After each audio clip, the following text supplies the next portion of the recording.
Oke ya, kita ke sebelum mulai Bismillah dulu ya, Bismillahirrahmanirrahim.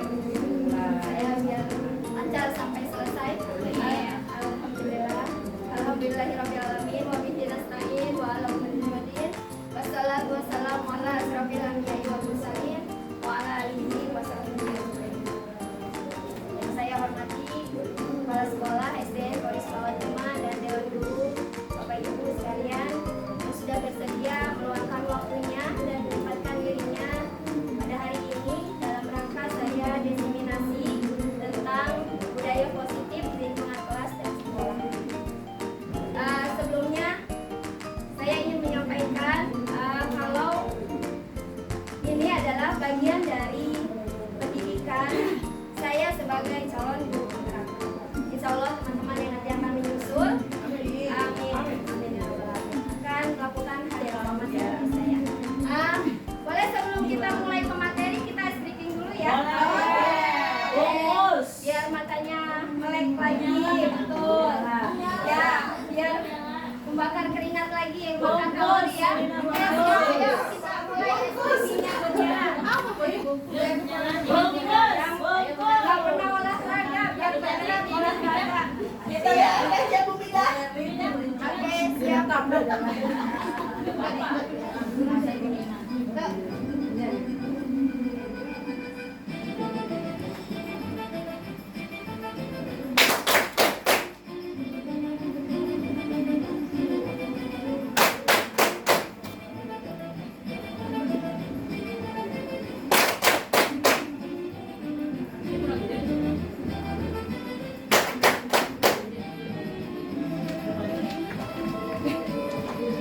Ayo Bu Ani.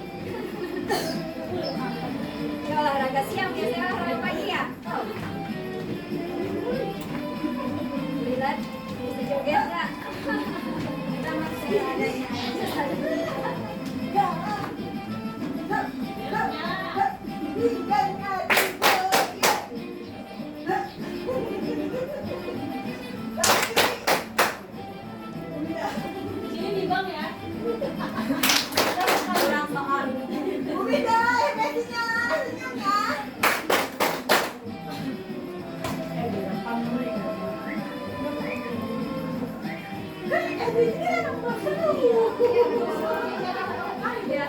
semangat ya, ya. Ya berarti ya. Iya. Ayo Bu Tati, mudah-mudahan dari sini nggak mulut ya. Tidak.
Disiplin positif ya, mengarah ke arah sana.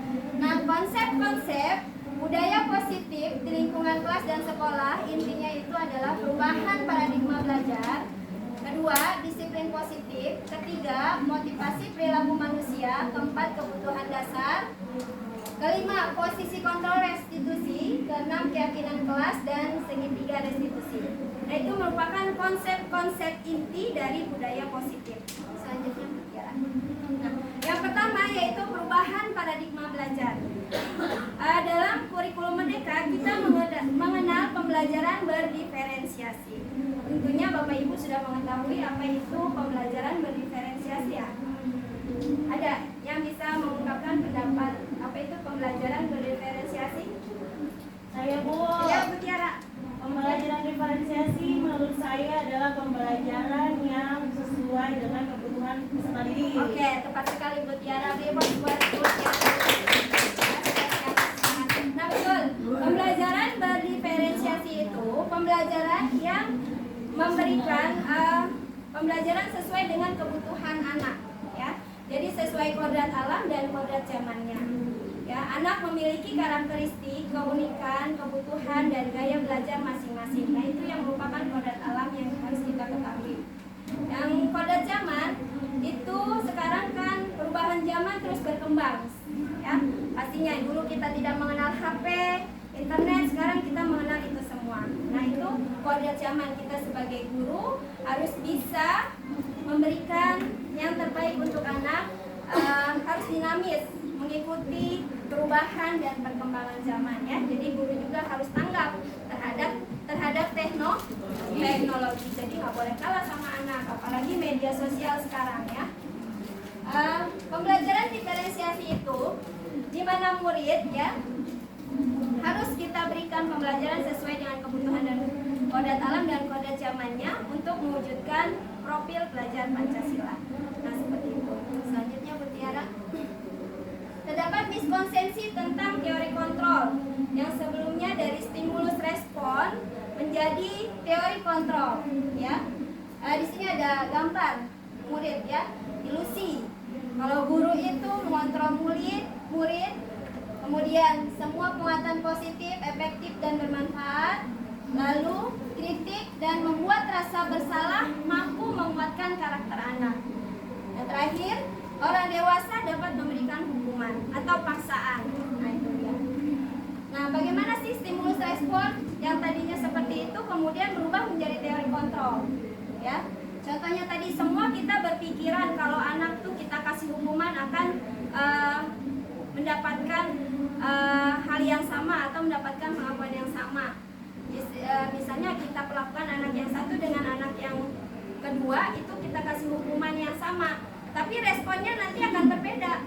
Ada yang ini tuh menurut atau yang ini satu memberontak itu, ya. Jadi ada paradigma stimulus respon. Selanjutnya, disiplin positif itu memiliki nilai-nilai kebajikan universal, ya. Disiplin yang kita kenal atau yang bisa dihubungkan dengan kata tertib, teratur, kepatuhan pada peraturan atau hukuman itu sekarang ini sudah tidak lagi. Kenapa? Karena disiplin itu tidak harus memberikan hukuman kepada anak, ya. Itu harus kita lakukan sebagai alternatif terakhir. Jadi sebelum memberikan hukuman agar anak disiplin itu kita lakukan sebagai alternatif terakhir, ya. Jangan langsung memberikan hukuman kepada siswa. Nah, itu untuk menerapkan disiplin positif. Selanjutnya, menurut pemikiran Ki Hajar Dewantara, ya, untuk mencapai kemerdekaan dalam konteks pendidikan saat ini, dalam menciptakan murid yang merdeka, syarat utamanya adalah harus ada disiplin yang kuat.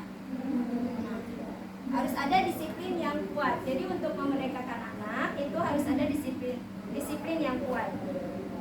Disiplin yang dimaksud adalah disiplin diri. Adalah disiplin diri, yaitu yang berasal dari dalam diri anak sendiri. Dalam hal ini adalah unsur intrinsiknya. Motivasi belajarnya semuanya berada dalam diri anak gitu. Ya. Tetapi terkadang ada anak juga yang membutuhkan motivasi dari luar. Itu kita kenal dengan motivasi eksternal. Nah, itu menurut pemikiran Ki Hajar Dewantara. Selanjutnya, Dian Gosen dalam bukunya menyebutkan bahwa disiplin diri dapat membuat seseorang menggali potensinya menuju kepada sebuah tujuan, sesuatu yang dihargai dan bermakna. Ya, jadi disiplin itu bukan hanya hukuman, dapat berupa penghargaan yang bermakna agar anak mengalami perubahan. Jadi bukan karena paksaan anak itu. Ya, jadi anak melakukan perubahan bukan karena paksaan kita sebagai seorang guru, tapi itu langsung dari dalam dirinya sendiri. Ya, nah itu. Selanjutnya. Ya. Nah, nilai-nilai kebajikan yang dapat kita terapkan kepada anak itu terdapat ada 6 institusi yang memiliki nilai-nilai kebajikan. Yang pertama, profil belajar Pancasila yang kita sudah ketahui di dunia pendidikan. Kemudian ada dari Ibu Primaries, ya. Lalu ada 9 pilar karakter. Itu masing-masing organisasi memiliki nilai-nilai kebajikan yang harus kita tanamkan kepada anak.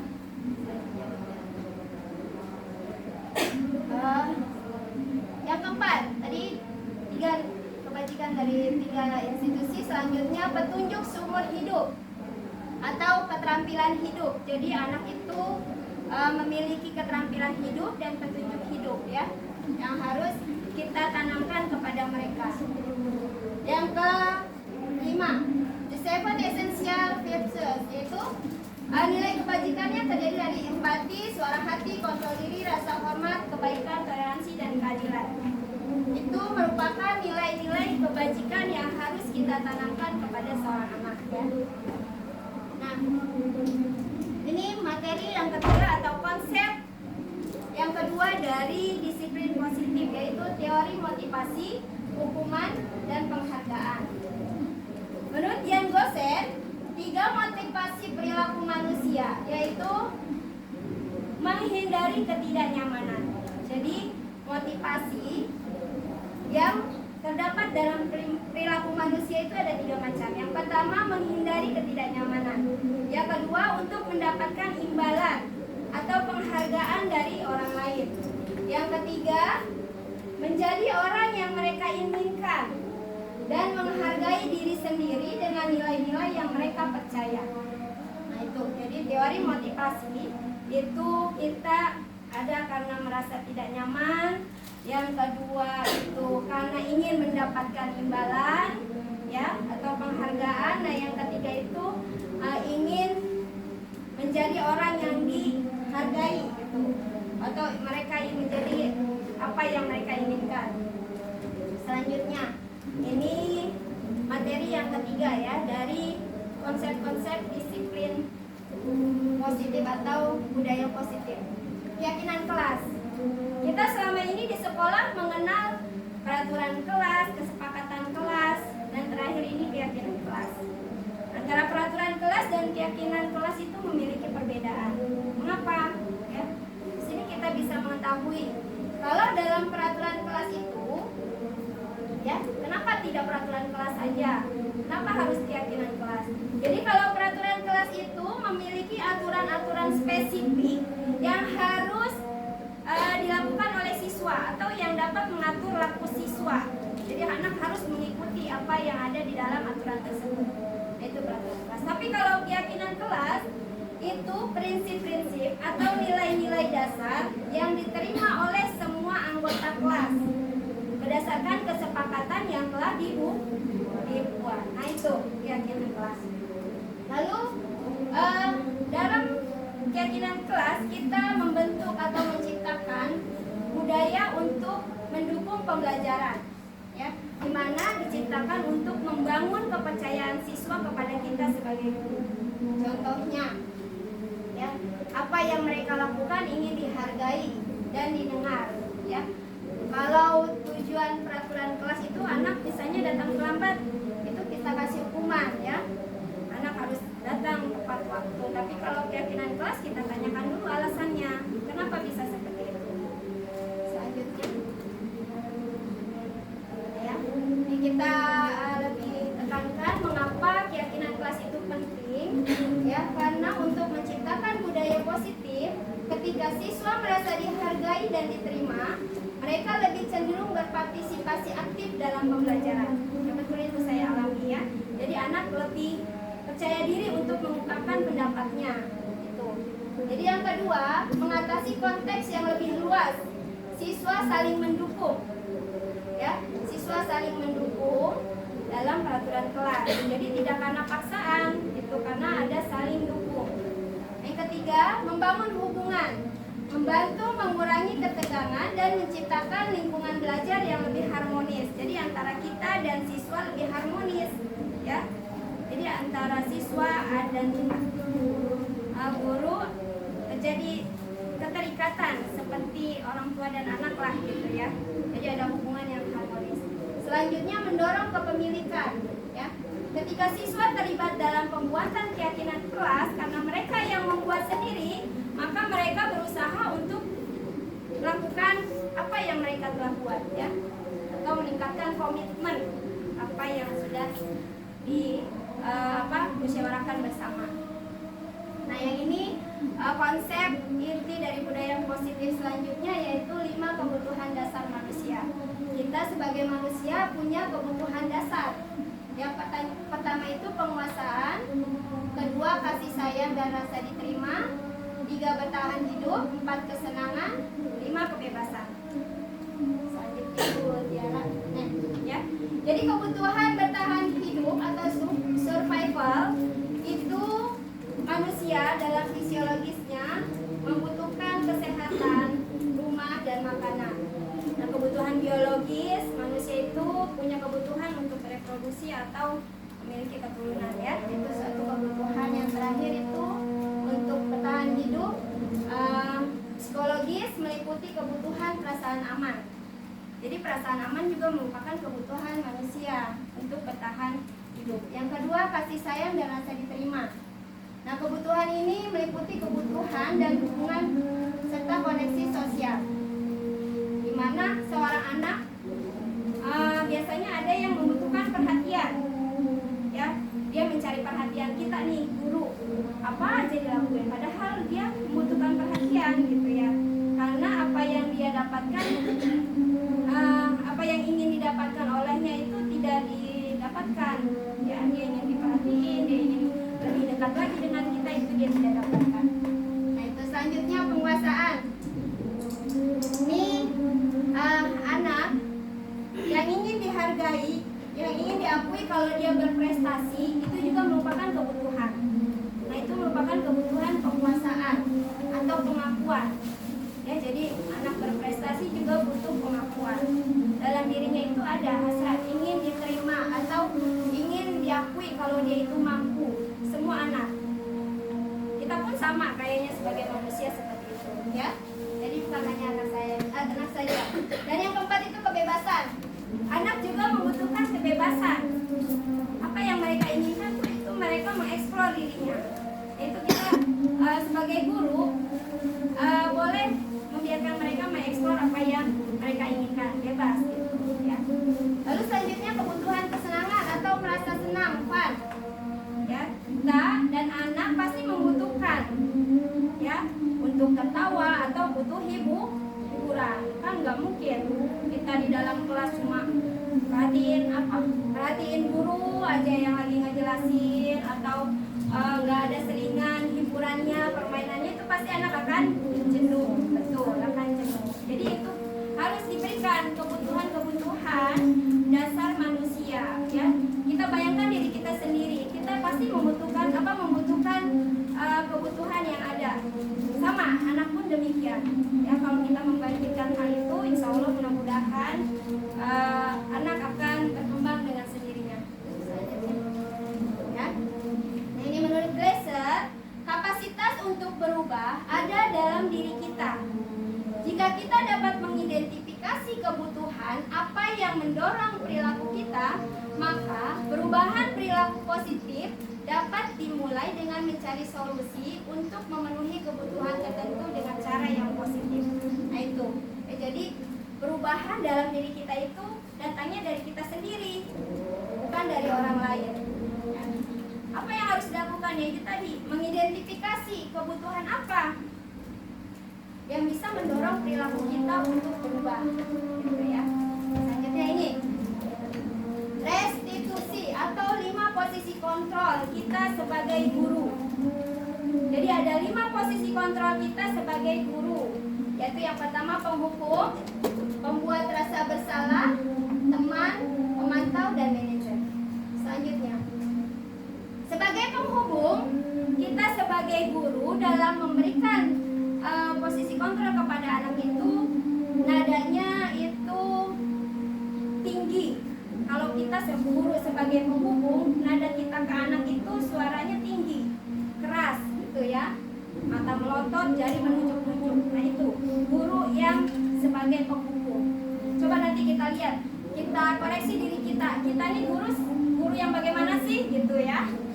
Guru kita yang bagaimana sih? Nah itu penghukum itu seperti itu ciri-cirinya. Nada suara tinggi, bahasa tubuhnya mata melotot dan sambil nunjuk-nunjuk ya. Contoh misal ke anak ya, kita lihat ya. Oke, kita koreksi diri kita. Kalau kata saya ini kita sebagai apa ya? Kita berkaca, kita oh iya ini kita seperti ini tuh gitu ya. Nah itu, misalnya contoh anak terlambat lagi, pasti terlambat lagi, selalu datang terlambat gitu. Kapan bisa datang tepat waktu? Kata Pak Guru tuh. Nah itu kemungkinan kalau anak sambil ditunjuk-tunjuk, sambil diomelin, itu anak akan senang nggak dengan kita? Enggak, marah-marah atau bagaimana gitu ya. Jadi kemungkinan murid akan marah dan dendam kepada kita. Nah itu kalau kita ada di posisi penghukum. Selanjutnya, nah ini sebagai guru itu membuat rasa bersalah ya. Jadi posisi kontrol kita apa ini kita sebagai pembuat rasa bersalah. Apa sih ciri-cirinya? Nah kalau sebagai pembuat rasa bersalah, nada suara itu memelas, sedih, halus. Nah, tapi bahasa tubuhnya merapat pada anak. Kita mendekat ke anak. Nah, contohnya ada seperti ini. Adik, kamu ini bagaimana ya? Kamu sudah berjanji tidak akan terlambat lagi.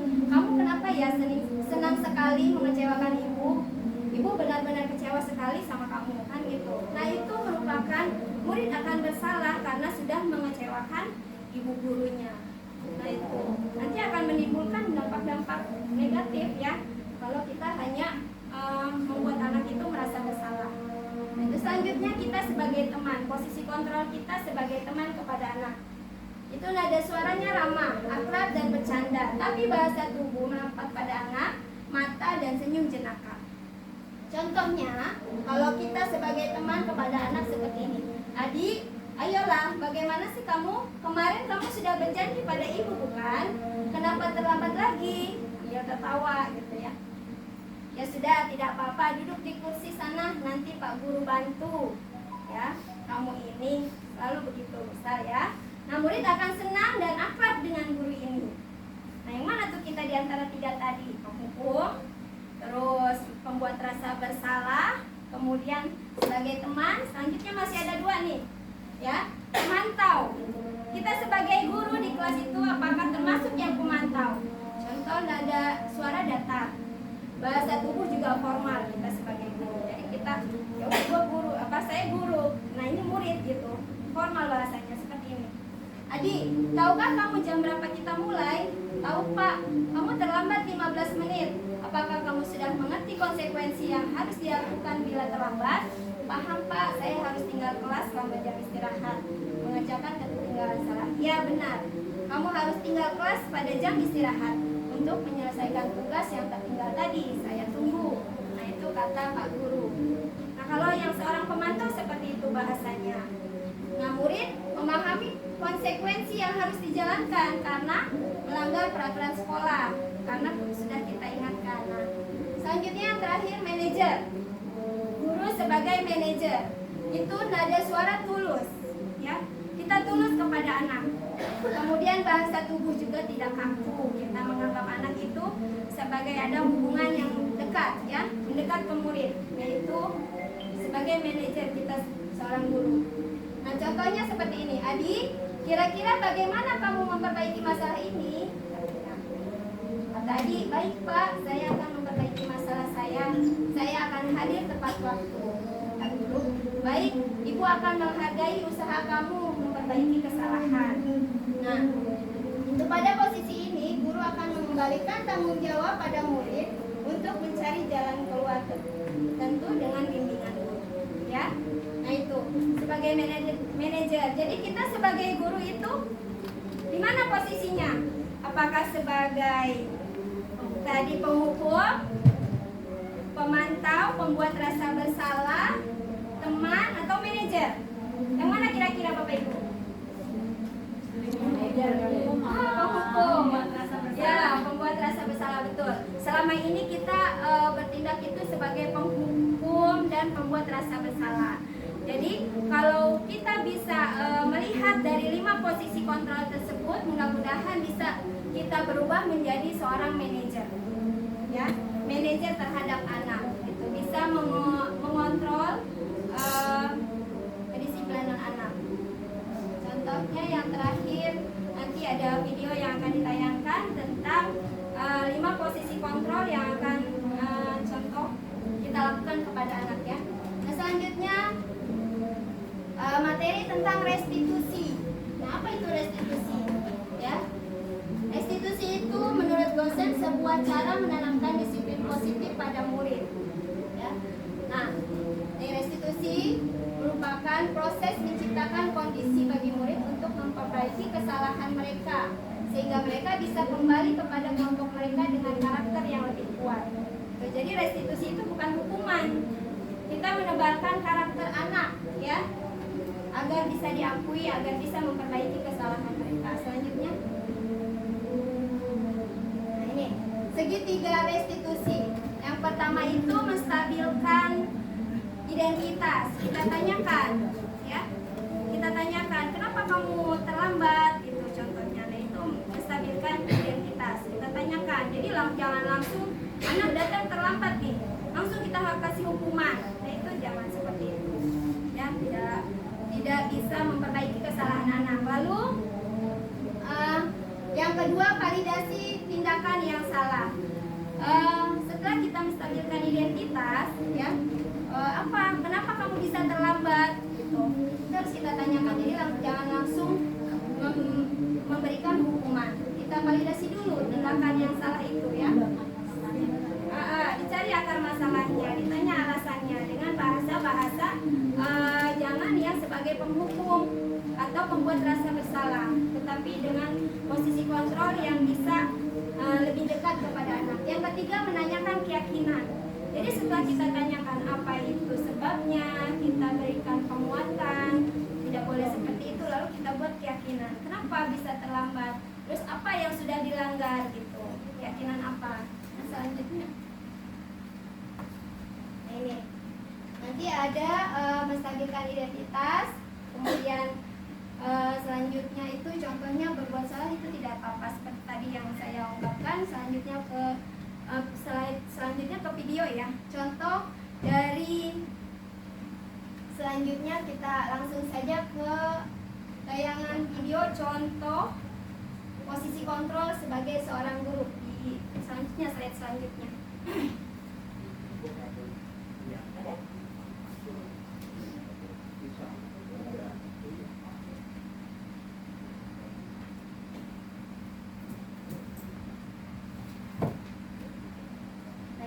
Ada contoh kasus nanti kita sebagai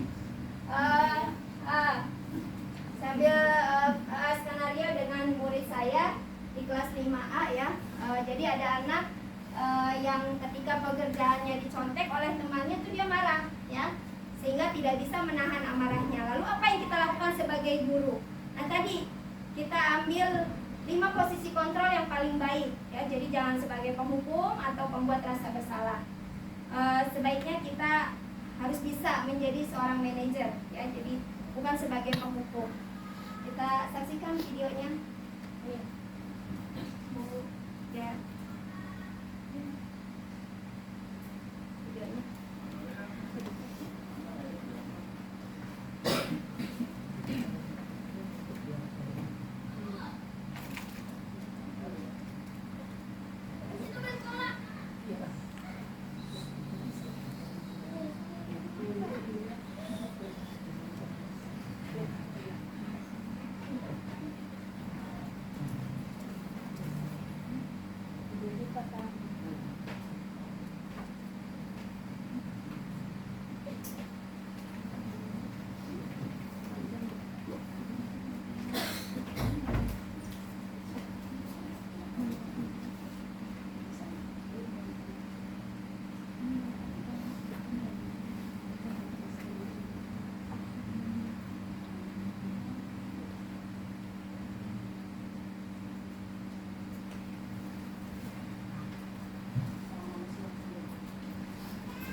So what is ClickUp? ClickUp is an all-in-one productivity software where you can manage everything and anything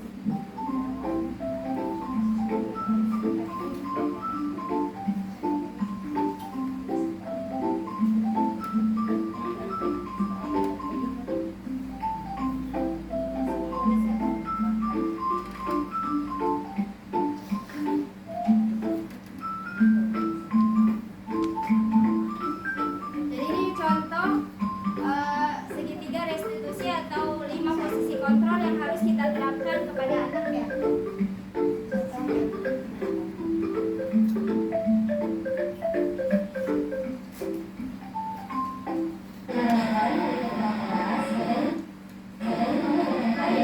Ini adalah menstabilkan identitas.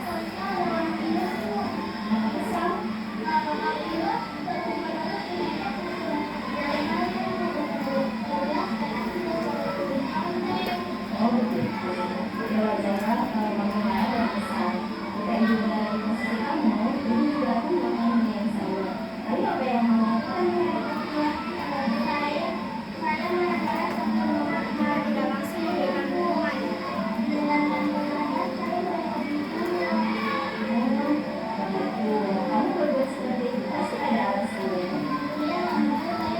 Validasi tindakan yang salah. Kita tanyakan kenapa dia berbuat seperti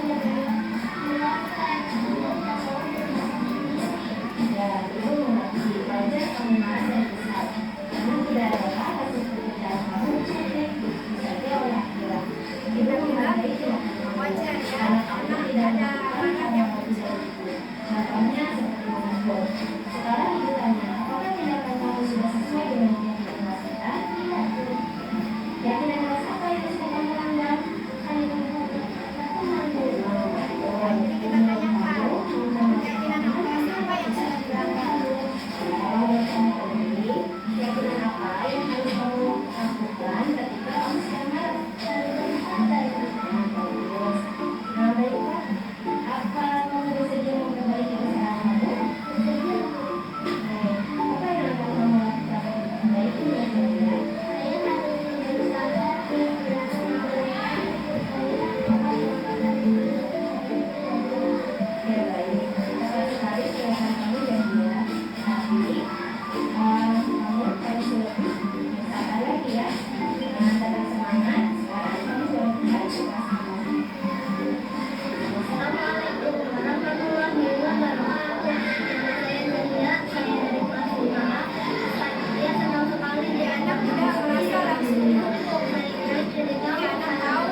Itu kasus tentang keyakinan disiplin menghormati antar teman. Selanjutnya ada kasus yang kedua, yaitu siswa yang selalu datang terlambat ke sekolah.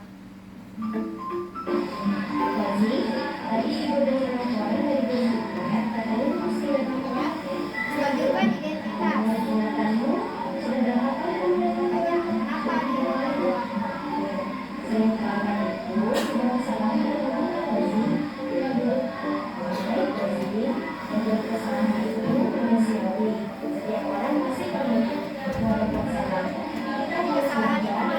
ya, semua pasti melakukan hal yang salah.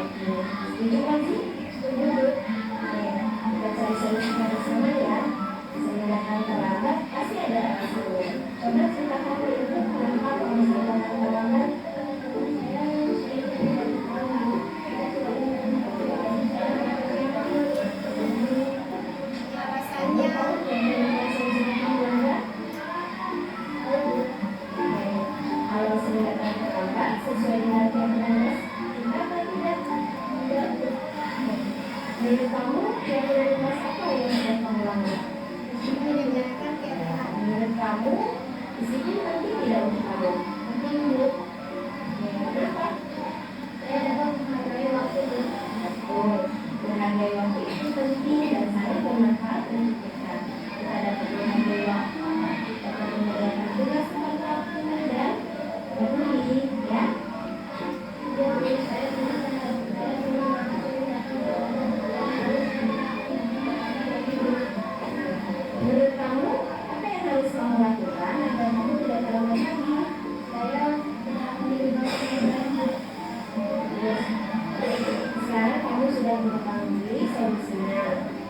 selain bekerja sama dengan orang-orang baru agar kami tidak terlambat lagi. Saya juga termasuk. Wah, sama-sama. Sekarang aku balik kembali ke kelas saya. Assalamualaikum warahmatullahi wabarakatuh. Saya kelas 5. Saya senang sekali diajak berdiskusi oleh Bu Lina. Saya dapat belajar mendapatkan solusi atas kesalahan saya yang telah saya lakukan. Saya menjadi bisa menghargai waktu. Terima kasih Bu Lina. Assalamualaikum warahmatullahi wabarakatuh.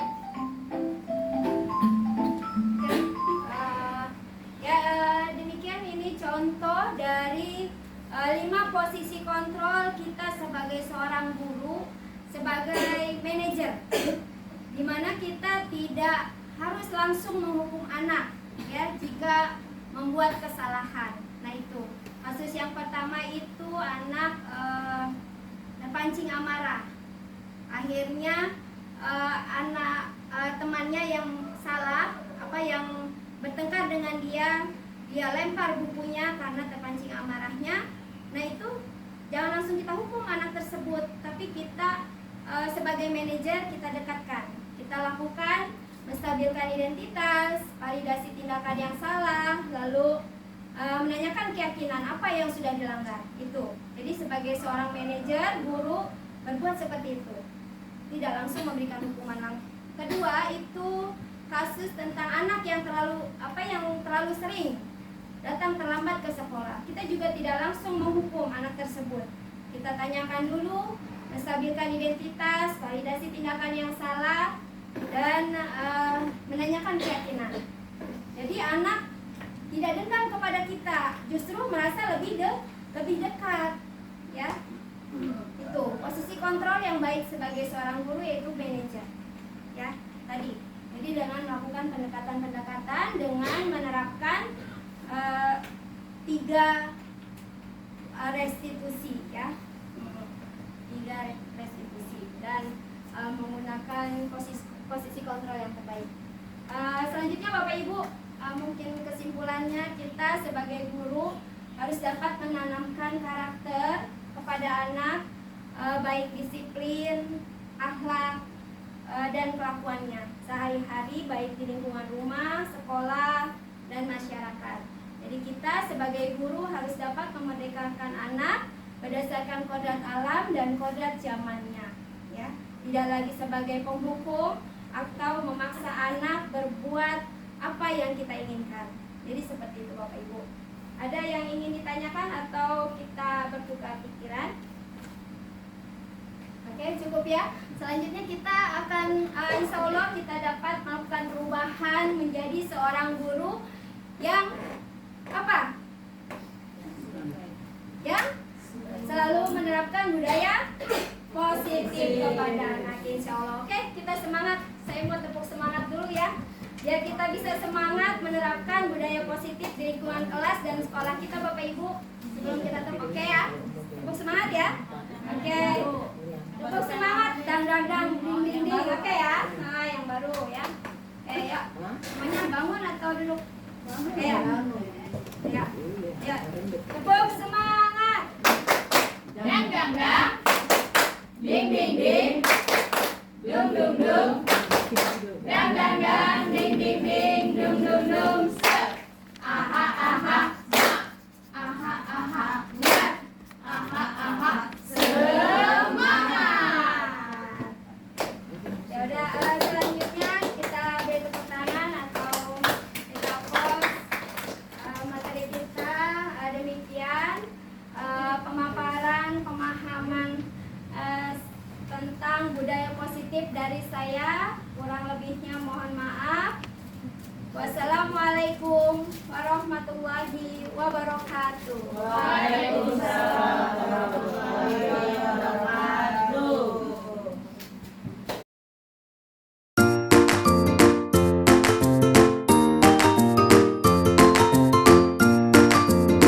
Assalamualaikum warahmatullahi wabarakatuh. Nama saya Ibu Yani. Saya rekan sejawat dari Munina. saya sangat senang dapat mengikuti kegiatan diseminasi tentang budaya positif karena saya dapat memahami 5 posisi kontrol seorang guru dan segitiga restitusi.